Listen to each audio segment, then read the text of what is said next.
welcome back to another episode of the Jenn Commandments podcast. I am your host, Jenn Wien.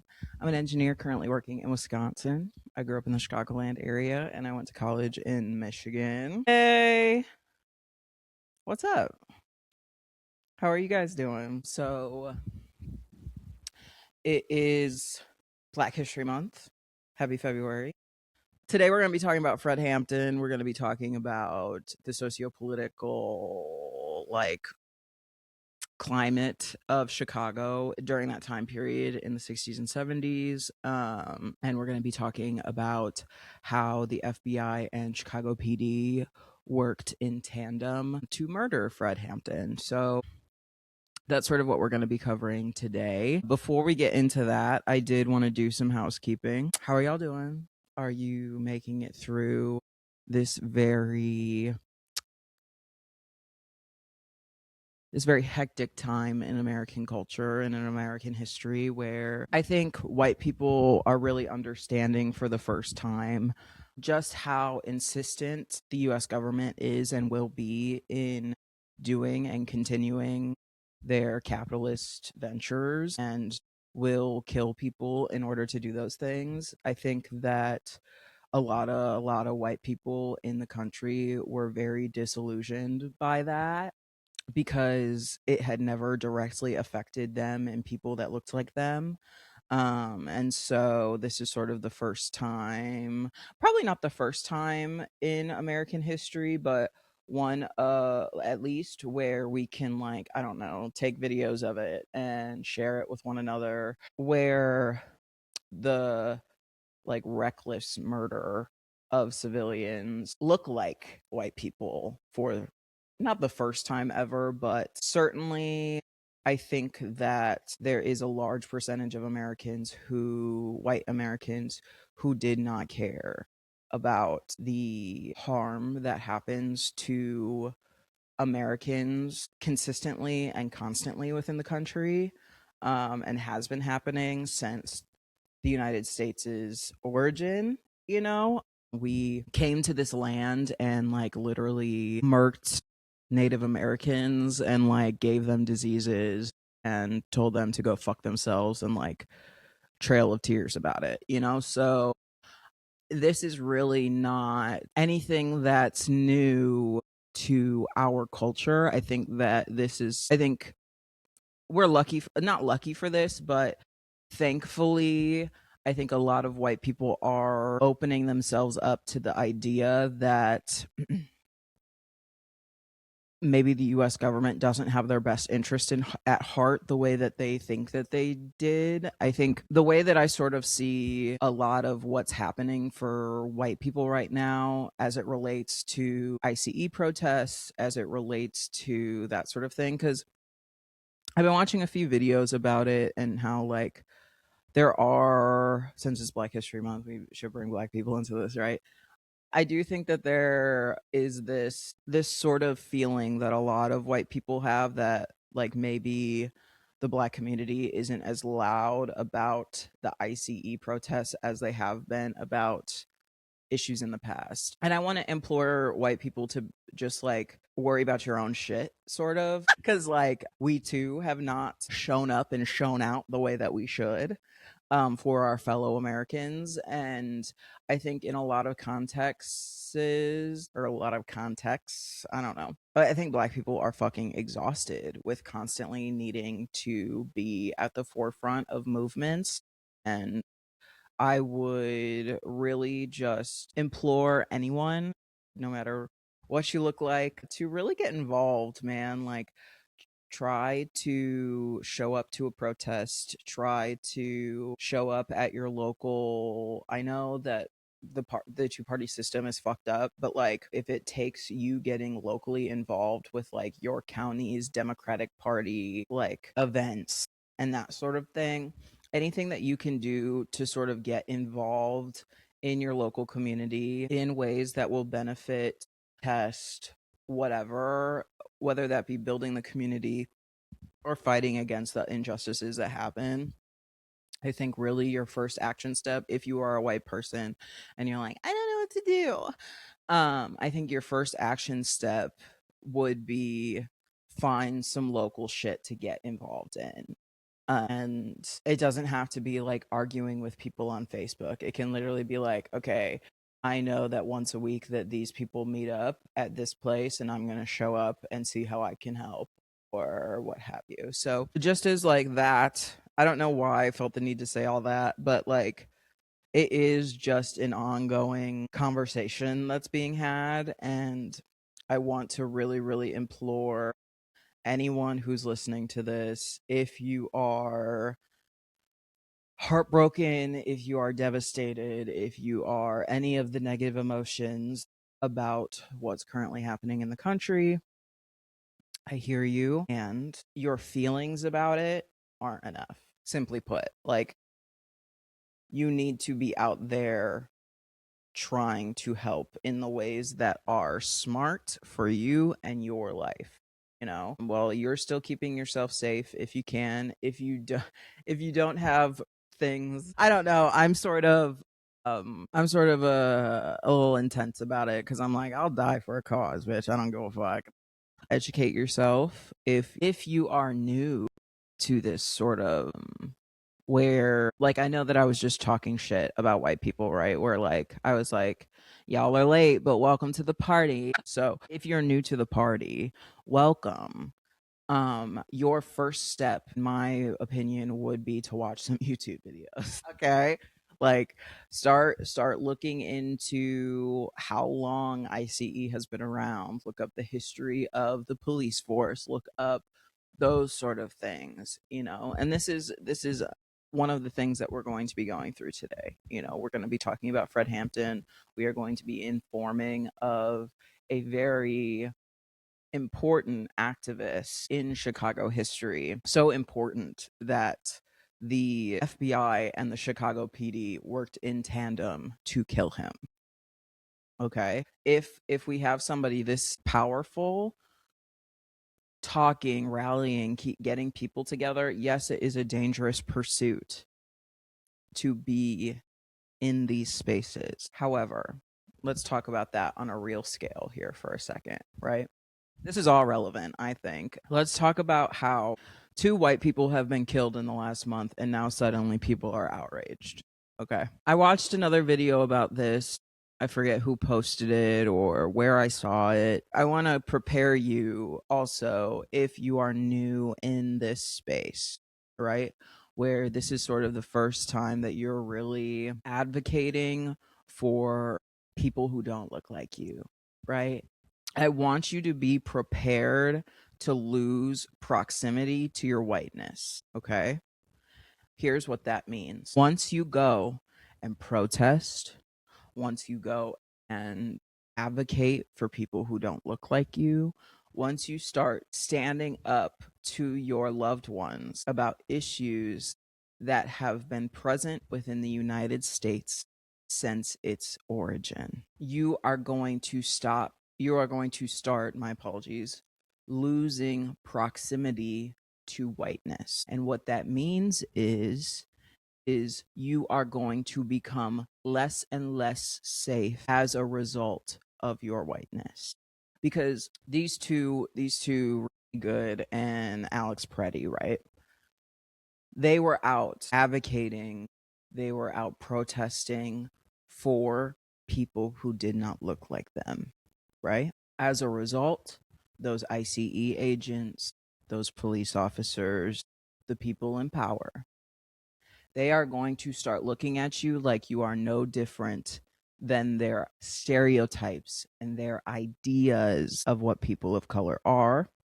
And therefore, they will start treating you as such. And guess what that's going to result in?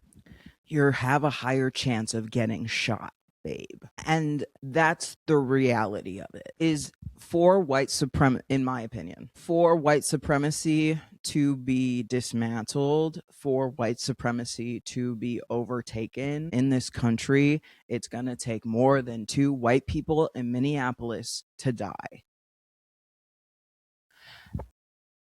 And I hate to be morbid about it like that, but I truly, knowing the United States of America, I think that's just a fact.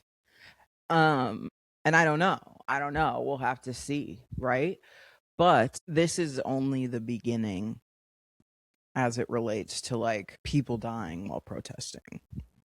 We're about to talk about that, about people dying while protesting, people dying while trying to advocate for the injustices that happen within this country. So let's get into it. I know we've already started by talking about triggering things. I've already gotten there.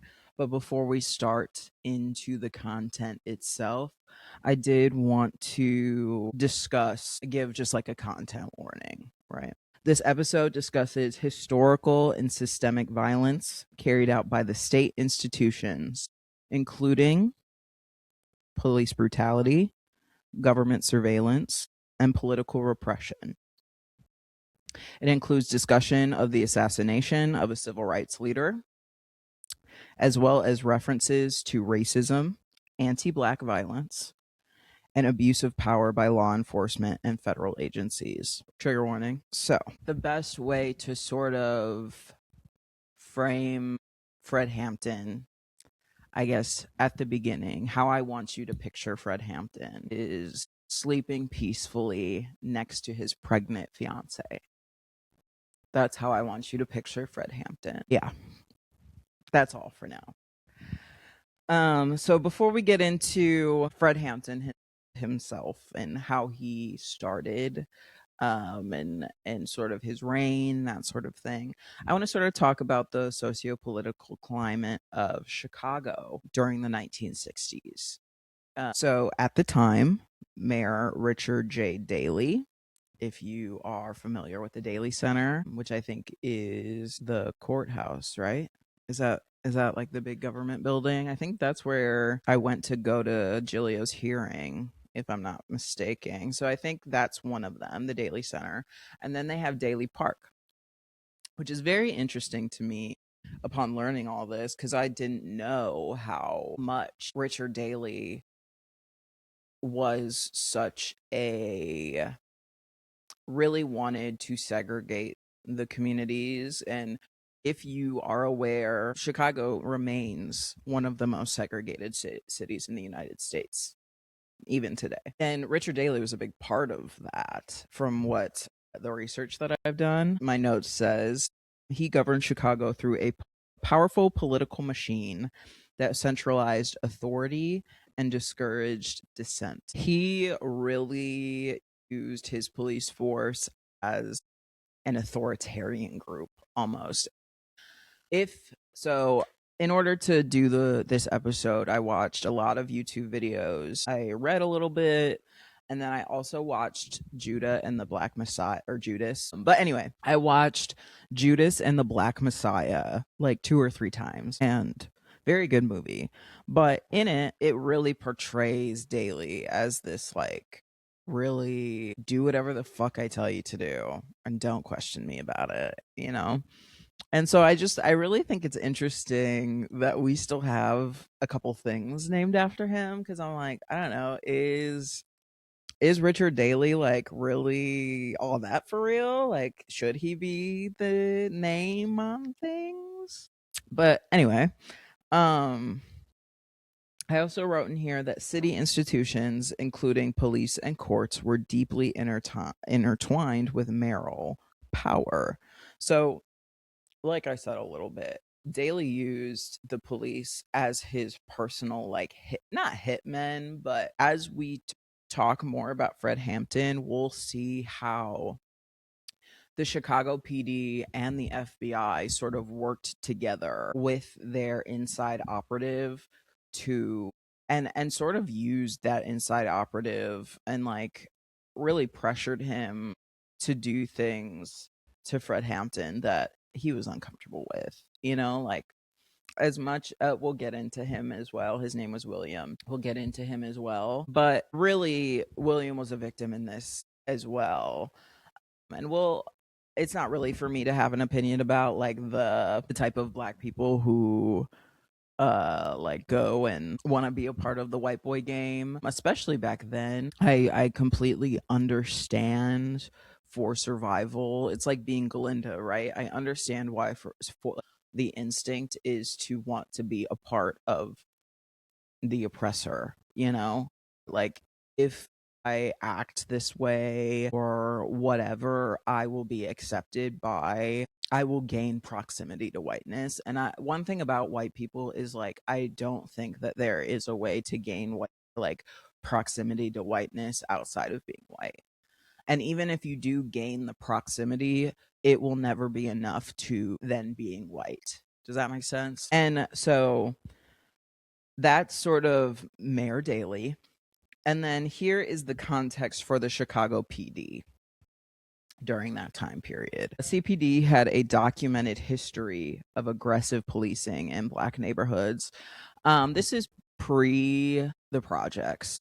I think the projects happened shortly after all of this. The project happened as a result of like redlining, like wanting segregation in the city. Police brutality complaints were widespread and rarely resulted in discipline. And then intelligence gathering on activists was common and frequently shared with federal agencies. So, like we discussed, Mayor Daley was very into using his police force as sort of his hitmen. And so he had opposers, obviously, and he had targets that he was like, I want all the information I can get on these shitheads, what he thought, you know, and if they oppose, if they could cause a ruckus in what I see for my city, then I think that you should either one, gain intelligence of them or intelligence on them, sorry, or whatever you need to do. So the structural conditions were Chicago, like we've talked about, was one of the most racially segregated cities in the United States and remains to be. Redlining and housing discrimination concentrated Black residents on the south and west sides. So, like I said, I think this was pre-projects, but that redlining and that segregation of like, they wouldn't even let people have houses certain places, and like this is still a thing that happens today. Economic inequality intensified due to deindustrialization and job loss. In Chicago, political power, policing, and surveillance operated as a single ecosystem. Like, Mayor Daley was straight up talking to police officers and being like, you kill him if you can. What?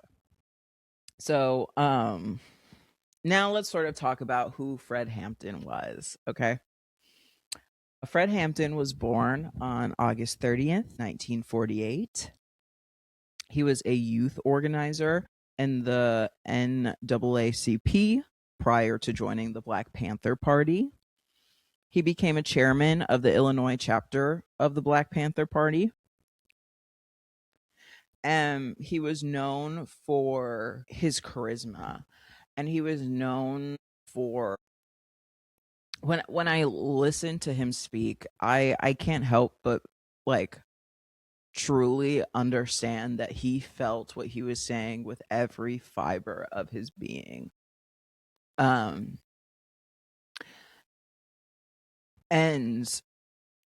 he was really young. He was only 21 when he like rose to like fame, not fame, but when he rose in activism spaces, in those spaces, he was very young. He was known for his speeches and his political education skills. So he really understood at the core of everything was resources, and he knew at the core of everything was educating our people to make sure that they are on those same playing fields as people who are given the resources of the institution.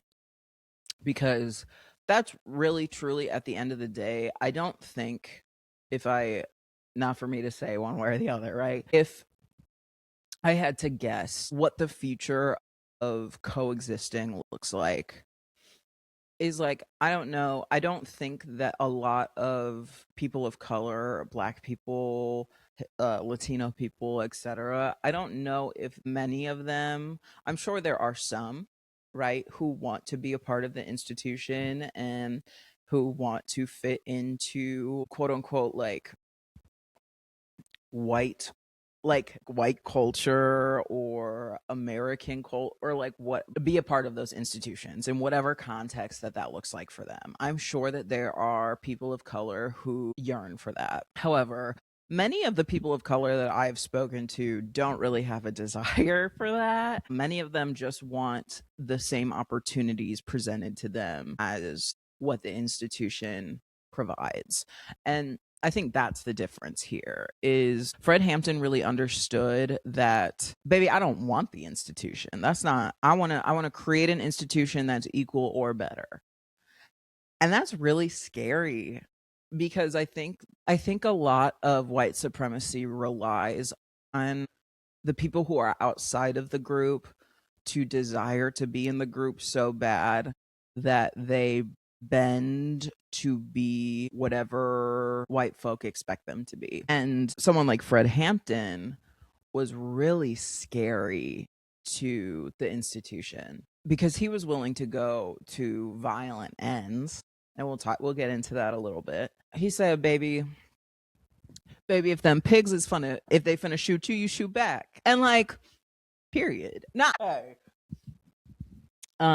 he advocated for community self-determination. I think that was another thing that I noticed when watching his speeches, watching people who got to be around him talk about him, was that he really wanted, and that's why it's so interesting to me, because when he went to prison, when he was taken out of those limelight times, I think the Black Panther Party in Chicago really suffered from his absence. And that's so interesting to me, because whenever Fred Hampton was able to advocate, he was only advocating for people to be autonomous and for people to be able to do all the things that he was doing, whether that be advocating for himself and those around him,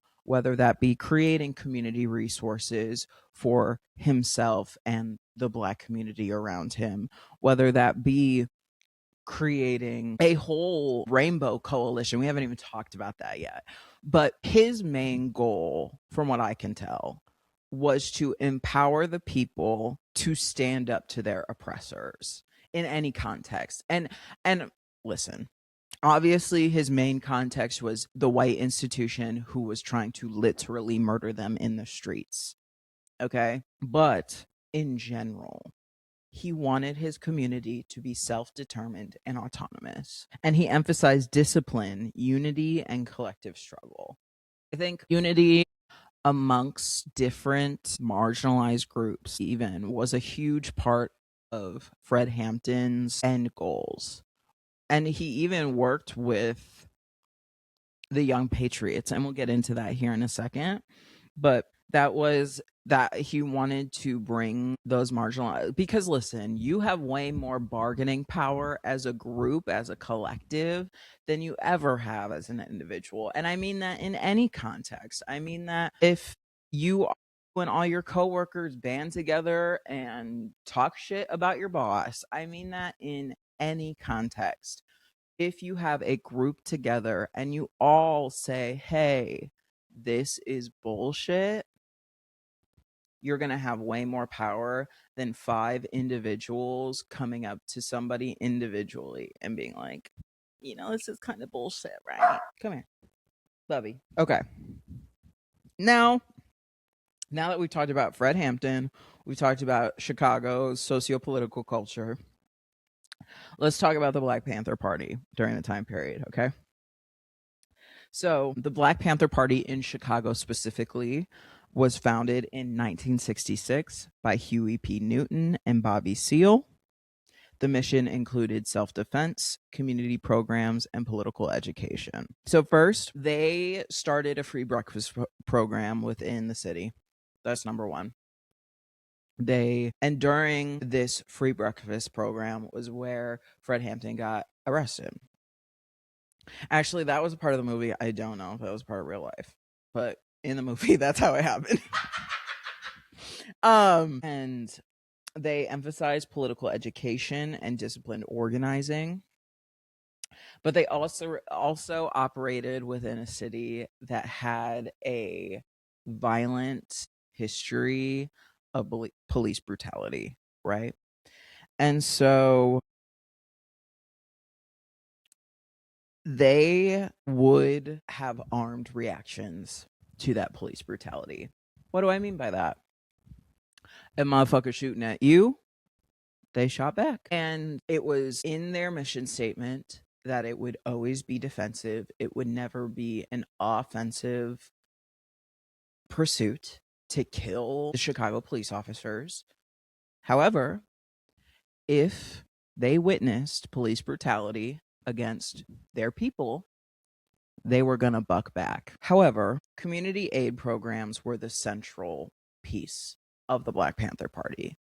They first and foremost wanted to create a community group that serviced the people in their community that needed that service, that the institution was not taking care of. Building on that, let's get into Fred Hampton's activism goals and the Rainbow Coalition. Fred Hampton's main activism goals were ending police brutality and state violence in Black communities. He wanted economic justice, including access to jobs, housing, and healthcare for the Black community. Community control of institutions affecting daily life, and then political education as a tool for liberation. And I think all these things are still relevant today. I think all communities, and not just the Black community, right? I think all communities will. The police brutality specifically affects people of color, Black, and right now specifically Latino people. So those are specific, but all of those things, economic justice, access to jobs, housing, healthcare, community control of institutions affecting daily life, I think all of those things should still be goals within activism today. And I think there are still important goals that in theory haven't been met yet. How many years later, like we are what? It was the 60s, we're in 2026. What, we're 60 years later and we still need economic justice, we still need access to housing, jobs, and like growing up in a predominantly Black community, I still see the need for all of these things in my hometowns, in the area that I grew up in. All of these things are still relevant. Here are some quotes by Fred Hampton. We're not going to fight capitalism with Black capitalism. We're going to fight capitalism with socialism. And I think that's where people really get it wrong a lot of the time. And I think myself included, right? Like, I think that there are times where create a goal that's, or like I want to create something within the community that's still just sort of taking advantage. Like, I'm not taking advantage in like, how do we create things that are benefiting only, right? Like, and aren't just a replacement of the same shitty system that's already in place. It's just not. I really, that's why I included it, because I needed to hear it, so I hope that you did too. You don't fight racism with racism, you fight racism with solidarity. And I think this is something I've had to learn a lot over the last year, is because I had like I was really on my hating white people shit, even though I am one. And like, that is still largely true. Like, I don't like inherently trust anyone, but specifically not white people. Like, you really have to prove some shit to me before I will cut up in the room with you. Just because is my proximity to whiteness the only reason that you feel comfortable with me right now? And if that's yes, then I don't want to cut up in the room with you. And then finally, one of my faves is, if you dare to struggle, you dare to win. And I just want to reiterate, y'all, Fred Hampton was 21 when he died. So he was saying all this shit young as fuck. Okay, like that man, had he not been brutally murdered by the Chicago PD and the FBI, I think he really could have made a difference. And that's why they killed him, you know? So let's talk about the Rainbow Coalition. This was in Chicago, and it was formed under Hampton's leadership, Fred. In case you were fucking missing it, y'all, in Chicago. And it united the Illinois Black Panther Party with other marginalized groups, including the Young Lords Organization, a Puerto Rican activist group, the Young Patriots Organization, which was poor and working class white people from the or the Appalachians. I don't fucking know how to say that shit right. And then additional Black, Latino, and working class community organizations, other smaller organizations. And together they banded together to be called the Rainbow Coalition. And this was really radical at the time. This was a group or a movement like this was very unique. The coalition rejected racial division as a tool of political control, because I think a big part of how the institution keeps people powerless is to make these. So, like, for example, I know a lot of Latino people who are racist against Black people. Okay. However, the institution treats them very similarly, right? Now, who do you think ingrained that racism into the Latino community? You think it was Black people? Do you think it was other Latinos? Or do you think it was the institution that it would serve to keep people grouped and to keep people segregated?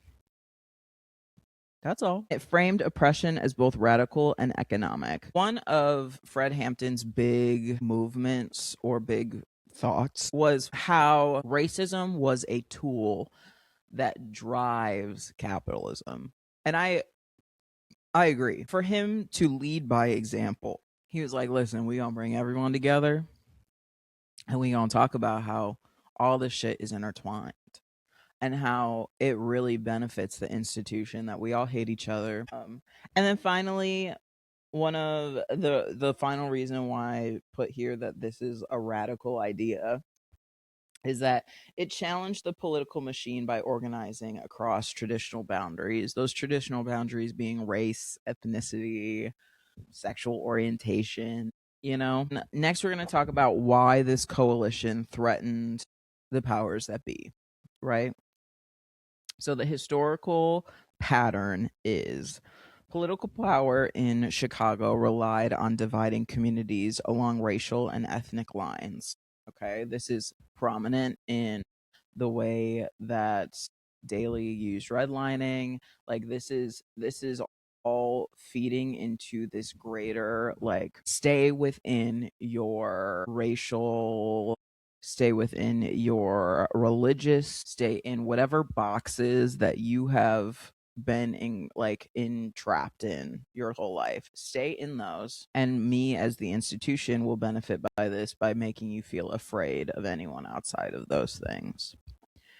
The Daley machine, Mayor Daley, maintained control by isolating grievances and preventing cross-group solidarity. Hampton was different. He articulated a shared analysis of oppression across race and class. He was able to talk about these things in a way that made sense to all people, not just his people, you know?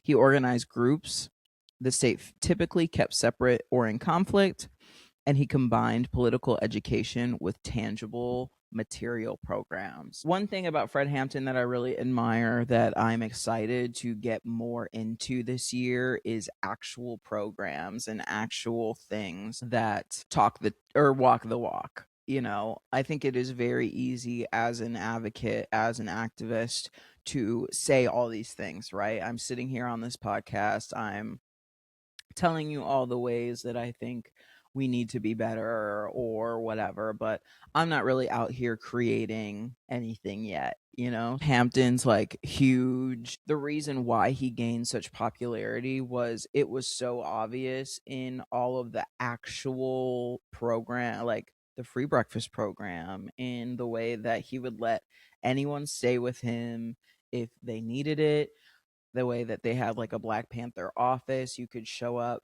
you could be a part of it, you could get your voice heard, anything. He was really, he talked the talk, he walked the walk. Here's why the Rainbow Coalition specifically, I think, put a target on Fred Hampton's back. The FBI, they had a specific program at the time called the COINTEL program, counterintelligence program. Now, we're about to get into William a little bit, but in this program's documentation, it explicitly outlined that the institution should be weary of anyone who can unify people.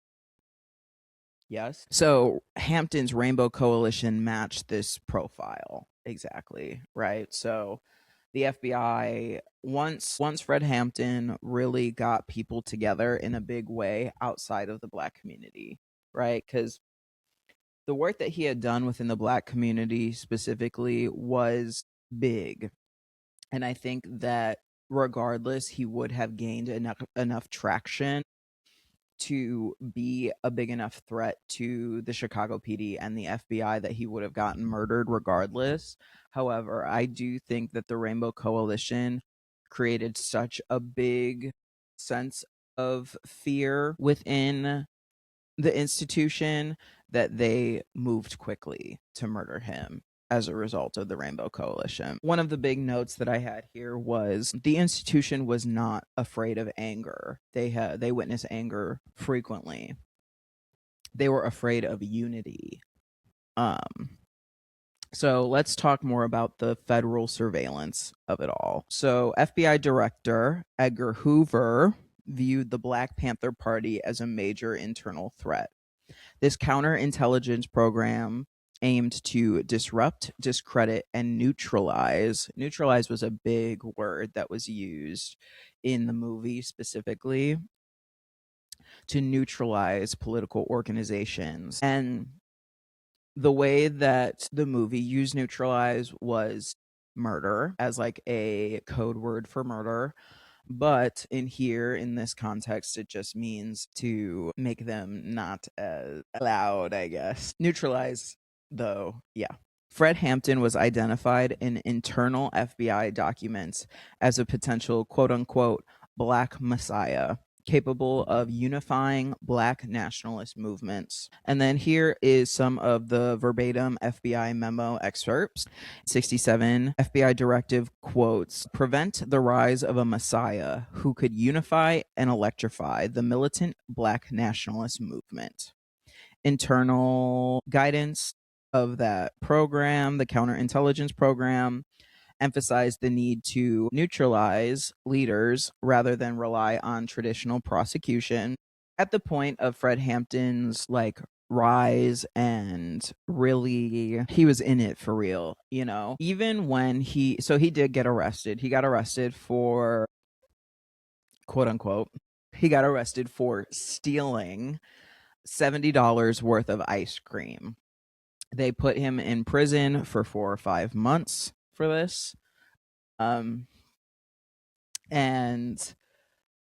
the movie specifically shows that this Chicago PD thought that would be enough. Once that they got Fred Hampton where he was going to be incarcerated, they were really celebratory. They were like, isn't that what you wanted? Like, now he's going to be gone. He's going to be in jail. And the FBI was like, no. Like, some of the most prominent activists do their best work while they're sitting in a jail cell. We want that motherfucker dead, basically. And FBI communications repeatedly framed community organizers as threats to national security rather than as citizens exercising political speech, just so y'all know. So common FBI tactics were infiltration via informants, disinformation, and psychological warfare.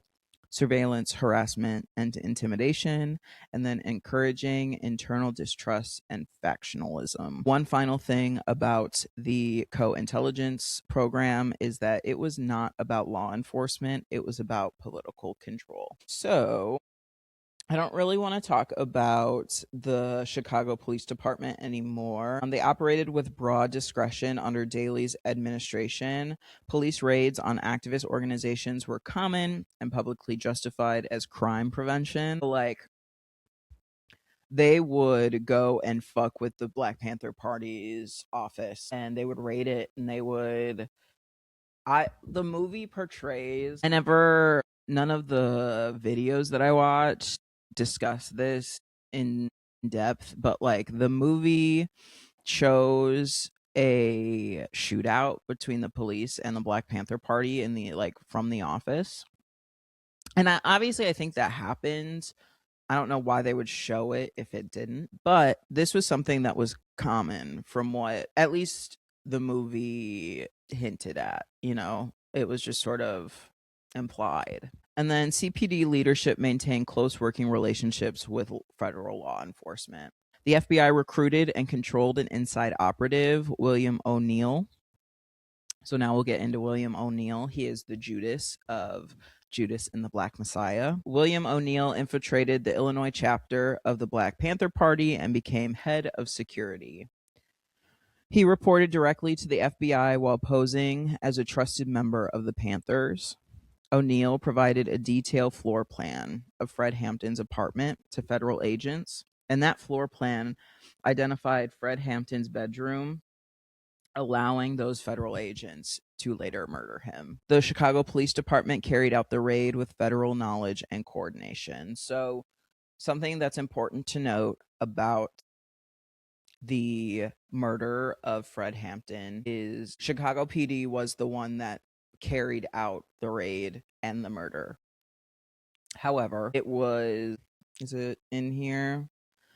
So when an autopsy was done of Fred Hampton's body, it also came up that he was heavily drugged during the time of his murder, which leads people to believe, I don't know if this is proven or not, it leads people to believe that William O'Neill drugged Fred Hampton the night of his murder, and that William O'Neill knew what was coming.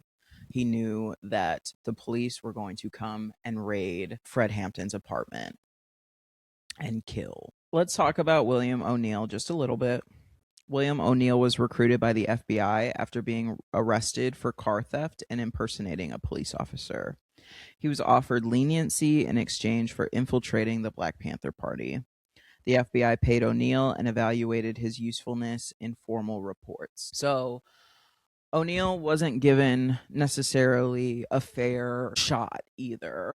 He got in trouble for impersonating a police officer, and as a result of that, he was offered leniency. He was offered to not go to prison if he became a rat for them, essentially. So in this aftermath, I do not want to...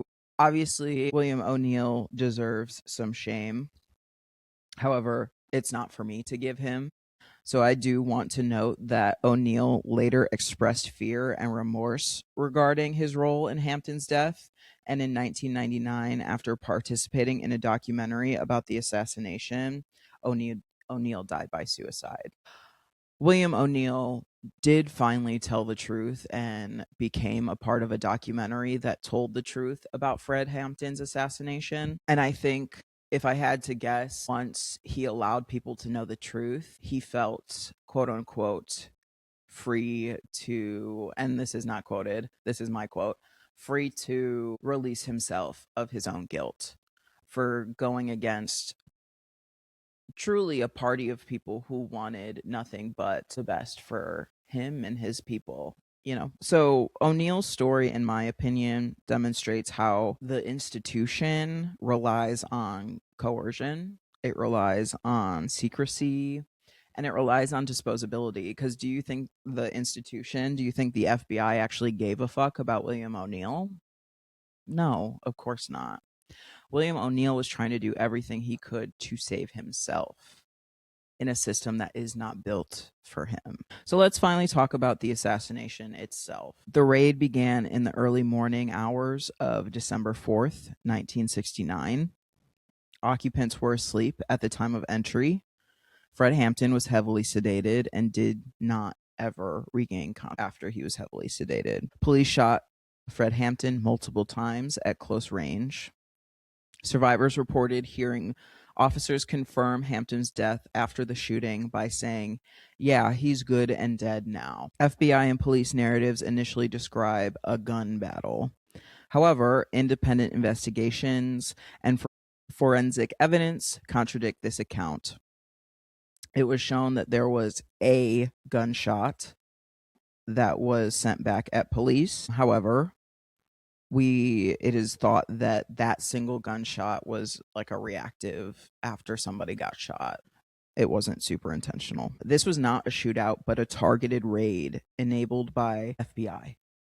So the Chicago PD, like we mentioned, were the people who carried out this raid, but they got all of their information from the FBI.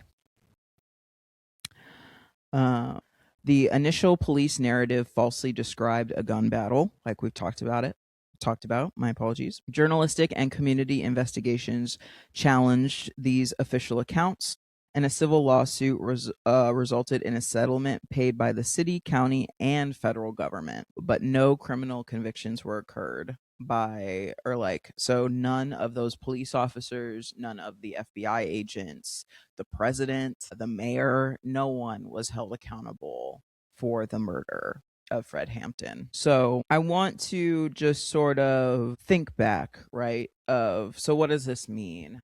Like, what does this mean for today? And I think for me, it really shows that not a lot has changed. We still struggle with surveillance of activists. I have dealt with this firsthand, and the police militarization that happens during these high intensity times, where there's a high level of pushback by the civilians onto the institution. It reiterates the point, Fred, like for me, keeping Fred Hampton's memory and ideas alive is understanding that mutual aid and community programs are retaliation and they are resistance, and that is some of the best activism that you can do, is providing service to your community. And then the final thing that I want to sort of leave you with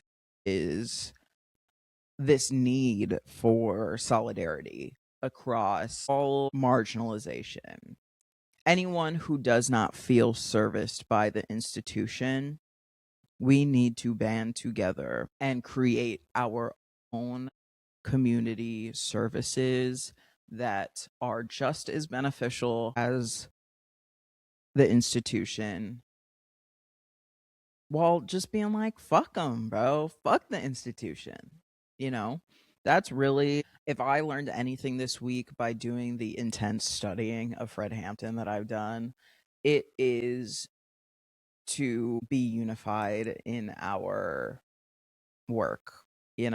I guess that's really what I wanted to close with. Please go watch that movie if you haven't already. There's also a documentary on HBO Max. It came out in 1971 called The Murder of Fred Hampton. That was really good as well. There are a couple YouTube videos that I can link. And yeah, happy Black History Month. Fred Hampton is imperative to Black history. He is imperative to American history. And he is imperative to Chicago history. So I thought it was really important to talk about him, especially right now, especially in a time where we need the unity. Go check him out if you haven't already. So thank you for listening. I will talk to you next week. I love you all very much. Okay. Drink some water, wash your face. I'll talk to you next week.